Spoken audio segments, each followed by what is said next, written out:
Hey everyone, thank you for joining me. Welcome to my lovely cozy home. So today I'd like to talk about what it means to be spiritual, what spirituality really means.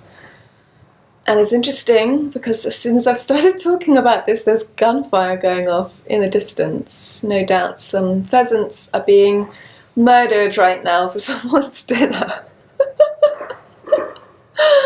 So, what does it mean to be spiritual?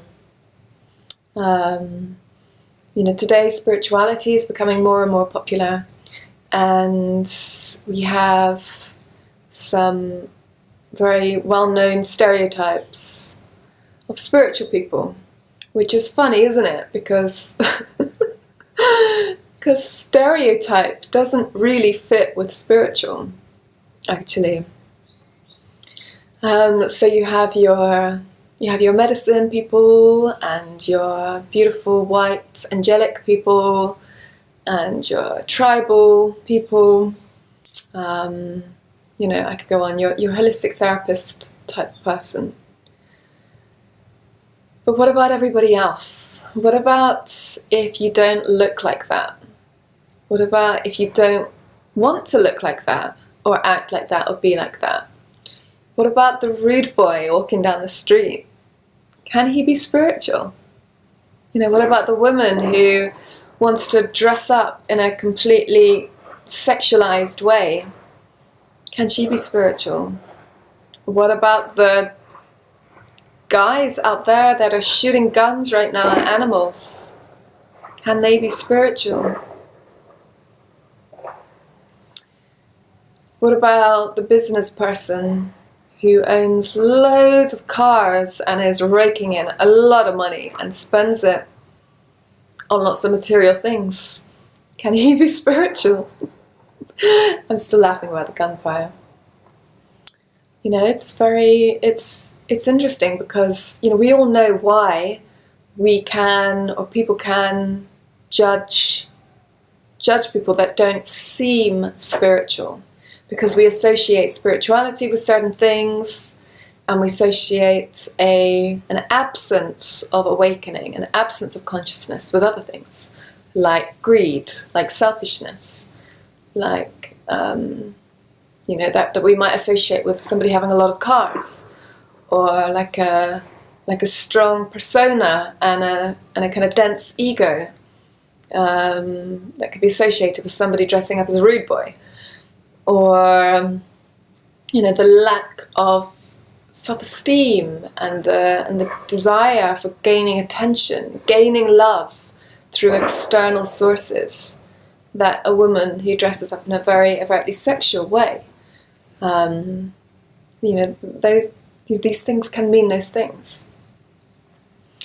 But then we have somebody like Osho and these kind of teachings that are about obliterating all of those ideas of what it means to be spiritual. Osho did this in a very bombastic way. He even said the materially poor can never be spiritual. And he had his whole load of cars, and he was with somebody that was very wealthy, which created some speculation, and he had orgies where women would be coming away who felt abused. And so he kind of went at that message in a very hard and direct way to break open people's consciousness around what it means to be spiritual. And there's another area of sort of personal development that isn't necessarily about spirituality, but is about us kind of letting go of certain ideas about ourselves, limiting ideas about ourselves in order to expand into something greater, in order to be somebody else, somebody we would want to be, and not our kind of childhood stories, and not our family stories, or not our limiting beliefs that can hold us back, but to just be able to just let go. So there's a theme here of kind of letting go of beliefs, letting go of ideas, and being able to step into, a kind of boundless realm of possibilities. And on the ultimate level, I would say that I agree with this. There's another side to it, which I'll explore from me personally. But, as one kind of half of the story, I would agree with this, that to me it's about creator consciousness. It's about us realizing that our own consciousness is creating our reality. So actually, being human, just being human, there's not being human and being spiritual, or being the human ego, or being a spiritual person. Being a human in this third dimensional reality is spirituality.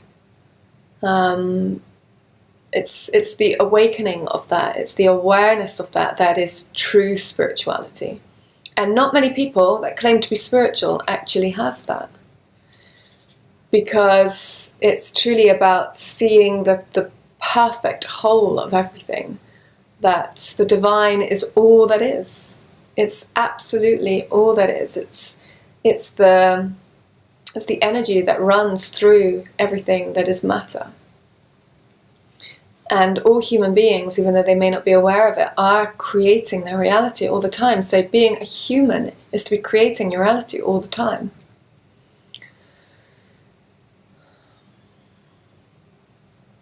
So to be spiritual in the truest, purest sense of the word is to be in that awareness. And there is a great freedom in that. Because when everything is spiritual, just being your human self is spiritual. Because who made the human self? Your spirit, or great spirit, made the human self, made the ego, made this creation, made this creation. And so if I'm coming from a place of creator consciousness, where I am unifying with that principle, I'm unifying with that truth, that everything right now that is here in this moment is pure source energy, dancing with form, just choosing different form, choosing different vibrations and frequencies. If I come into that state of consciousness, then I can be whoever I want. I can behave in whatever way I choose. I can create myself in whatever way I feel to. So I could be the same as the woman dressing overtly sexual, or the businesswoman who would like to have 10 cars. I could be those people, and of course we are those people. We are all of these people. We are all of us. But I could choose to be whatever I want. I could shape-shift. So I can let go 1,000 times a day of the Karen that I was this morning, that I was 5 minutes ago, that I was 2 seconds ago. Everything that I've accumulated in my mind, in my consciousness, about who I was 5 minutes ago, I can drop and be something else. So there is no separation there. There's no separation from anything. And when I talk about separation, I mean something very different to boundaries. Boundaries is a very different thing. I don't want to divulge too much into that. But separation is to not be spiritual. But the danger that can happen and the traps that people can fall into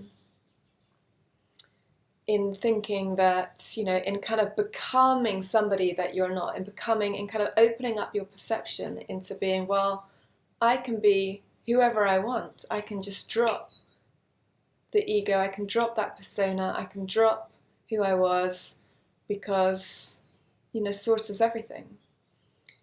The danger in that is that people actually, in trying to not fall into separation, can fall into separation.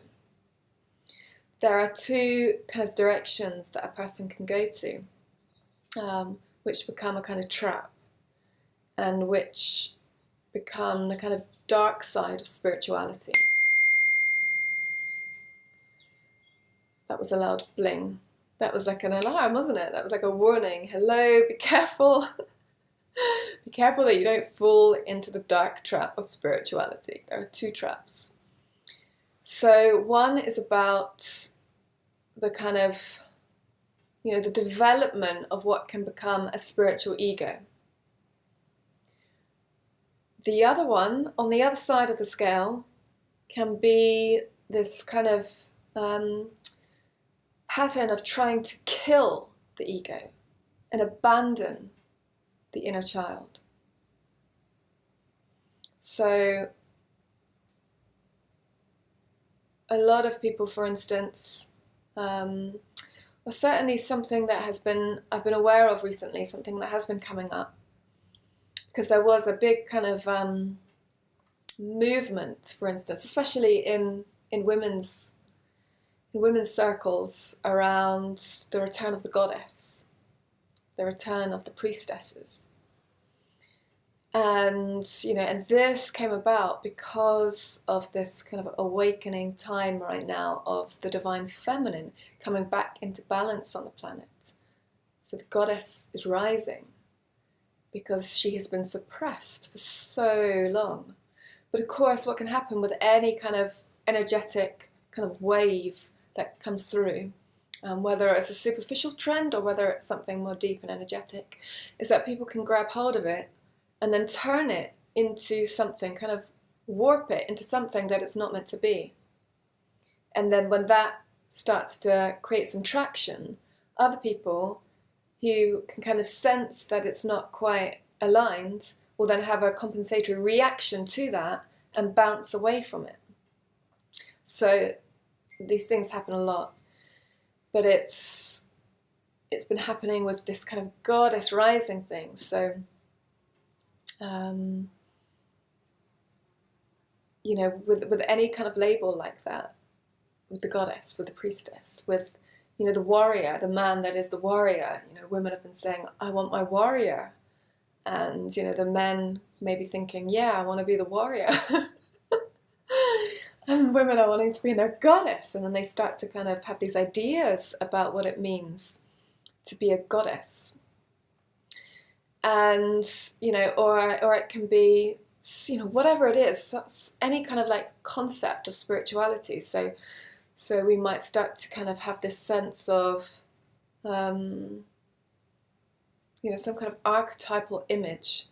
So one thing that I used to have was this idea of being a master, or being enlightened, or being very, very evolved consciously, very, very evolved in terms of my consciousness, as this kind of very Eastern sense of this actually quite divine masculine, kind of mountain-like presence. Like somebody that just has this kind of like very cerebral consciousness that is very just pure and vast, and has this kind of like deep presence. I don't know if I'm explaining it properly, but anyway, I had that idea unconsciously for so long, and it was holding me back because that's just not who I am.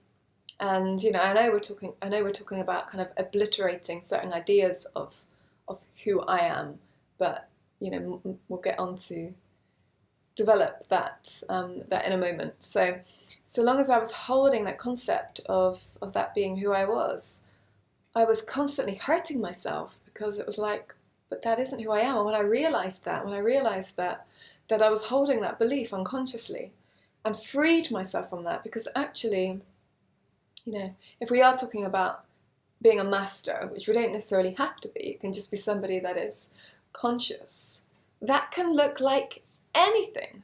That can look like absolutely anything. So having these kind of ideas, having these sort of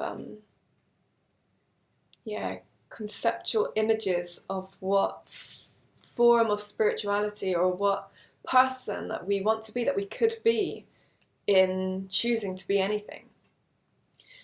That can actually take us further to that, but it can also take us further away. So we have to be very, very aware. Is there anything that I want to say? Yeah, so if who you're aiming to be, or who you're kind of allowing yourself to become, or choosing to become, or wishing to become,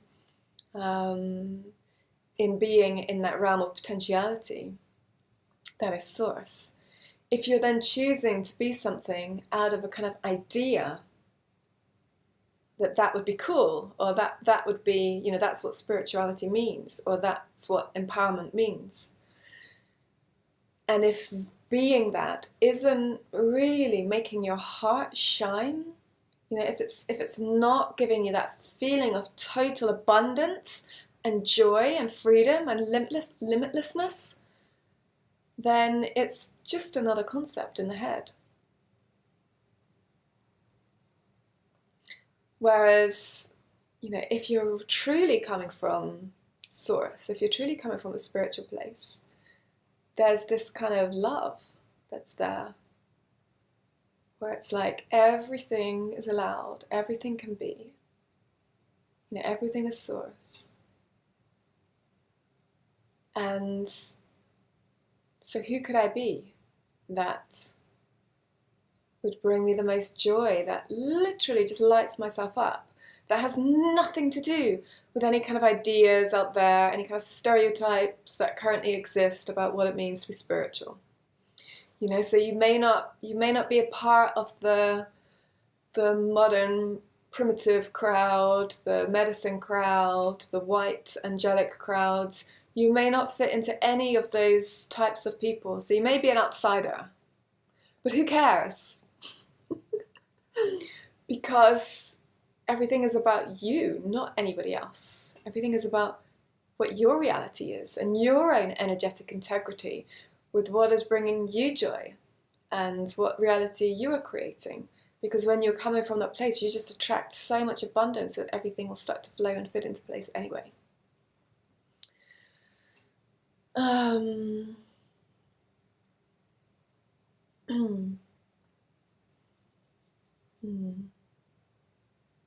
So coming back to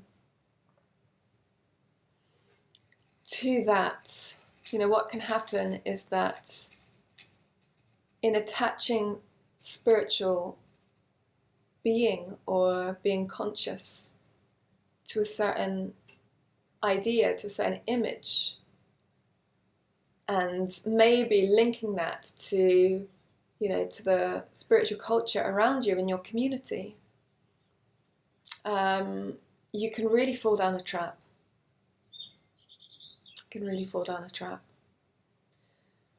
Because, spiritual ego is everywhere. And what's happened there is that people have started to become awakened in their consciousness. So they've started to become aware of what spiritual truth is. And then before they've continued that process through, before they've completed it and become fully awakened, they've stopped. They've stopped at a place where the ego is actually still very active and has taken a hold of that. And then, even though they may be talking and teaching about spiritual topics, they're still doing so from a place of separation. So there can be quite a kind of judgment of other people of, if you don't dress like this, if you don't kind of have this kind of energy about you, then they won't even give you a second chance. Or there's like an immediate judgment based on, do you dress like that or not? Do you carry yourself in that way or not? And I don't think those people are aware that that's what's happening. Whereas true spirituality always has the presence of love. There is no separation. There is no separation. And it can be sad that this happens because, I've been to some incredible places around the world, huge transformational centers where people are offering a full program of retreats and workshops on a continual basis. And, maybe it's an eco-village. Yes, I'm thinking about somewhere specific right now, as you may be able to tell. And the people that, that can run these places they have this great position of power where they are really influencing a lot of people that are coming through all the time on a daily basis. And yet I've seen that these people can be very strong in their spiritual ego. There's a very distinct presence of, we're the awakened ones, and we're so cool. And so you're here to learn from us. We'll teach you things, but, you and us will never be friends. So don't try and be too friendly. And there's this distinct energy of an absence of unconditional love there, an absence of genuine, sincere kind of kindness. And of course, people have to have boundaries again. Coming back to the boundaries.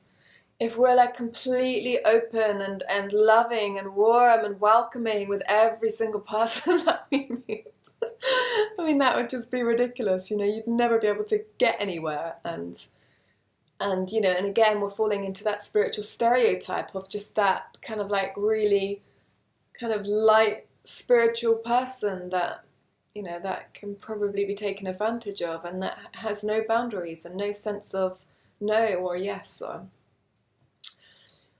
So we're not talking about that, but we're just talking about the presence of love. You can feel when someone is in their heart energy. And unless you're in your heart energy, genuinely, at that moment at least, you're not being spiritual. So I then want to take this into the other end of, the dark side of spirituality, which is when you find people that, and again, I did this as well. Where in being so devoted to your spiritual practice, you can unconsciously being very brutal to yourself. Spirituality can be incredibly brutal, where people are constantly judging themselves for doing things that aren't spiritual, or, constantly kind of castrating themselves and basically trying to destroy their ego and completely abandoning their inner child. It almost brings me to tears just to think about it, because so many people are doing this. It's just cutting off the ego. Anything that might seem ego, it's they're just destroying it. They're suppressing their emotions, kind of existing up here only of, I can see the higher purpose to this, I can see the higher perspective, so it's okay. I remain equanimous. It's okay that happened. No, I'm not upset. No, I'm not angry. Because I understand why that happened. I can see the higher perspective. And meanwhile, your inner child that is living down here is in deep pain and is enraged because you've abandoned him or her again.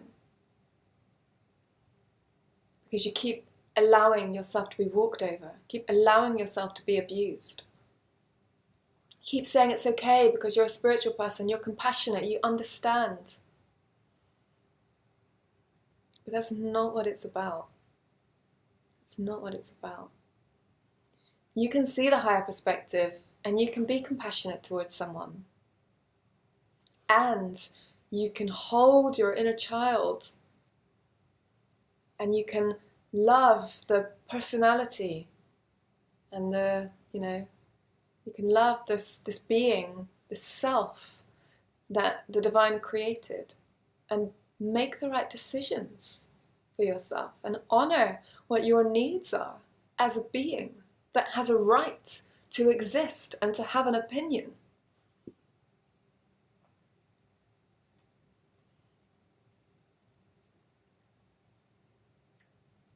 Spirituality isn't about denying the inner child, and it's not about castrating the ego.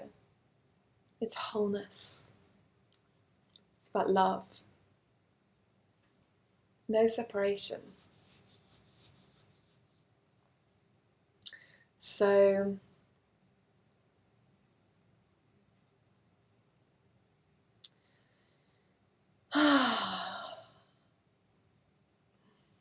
spirituality, what is the true meaning of it?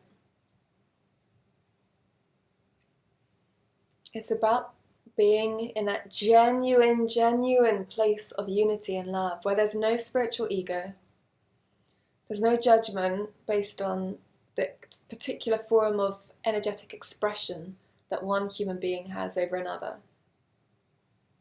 There's no denial of your inner child, of what truly brings you joy. And there is a playground. There is the opportunity to be whoever you want, to drop the stories, to drop the personality if you choose, to be something that inspires you, that brings you joy, to be all that is. Yes, that all fits together, actually. It all fits together, it's all whole. And I would add something to that as well. Because although at the core essence of who we are, as spirit, as one unifying energy, as one universal energy that is source. So I am you, you are me, we are all one, la la la la la. So that is true. And at that purest essence, we are the same material, if you like. So, in terms of sort of enlightenment traditions, yes, it's going back to that truth. And you can play with it in this reality once you've returned to that truth, in having 20 cars, if you like, in, dressing how you want.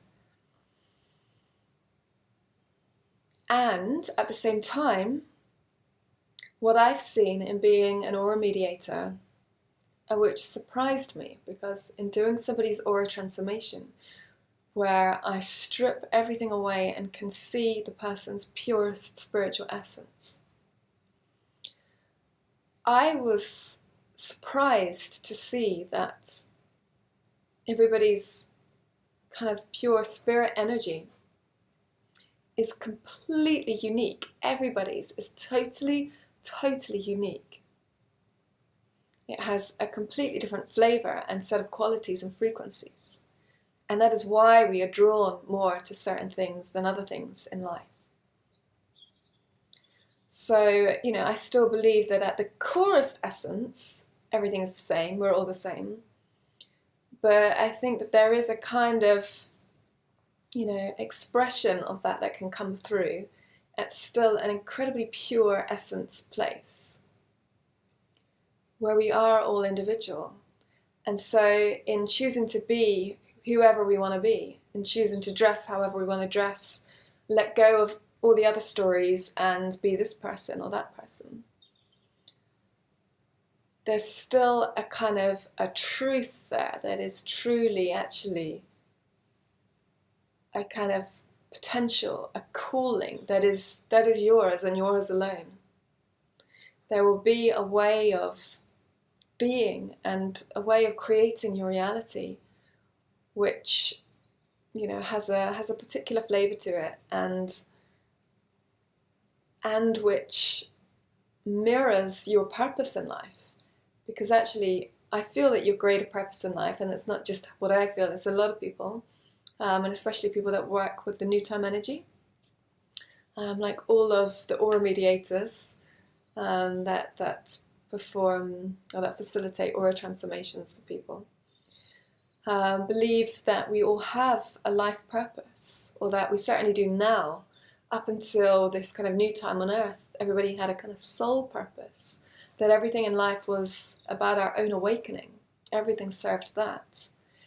Whereas when you receive the influx of the new time energy, or you get in alignment with the new time energy, it's more about bringing your spirit essence out into your reality, about creating your reality from this inner place. And that you have then a life purpose, actually, in being who you are, in being this greater spirit potential of who you are. Not the who you are that you've thought yourself to be, not the who you are that is being held back by limitations, whether that's your childhood story or whether that's your ideas of what it means to be spiritual. None of that. Let's just get all of that out of the picture. Let's just drop it all. Spirituality, the childhood stories, the personality, let's just drop everything. Because you can, because you're a creator. So just drop it now. And let's just come to what brings you joy. What lights up your cells? What gives you the sense of expansion that rings true deep in your marrow, that feels good in your body? What are those ideas? And let's just be that. I hope you enjoyed this video. And come visit me on my website, which is white-temple.com, for some more inspirations and ideas. Lots of love.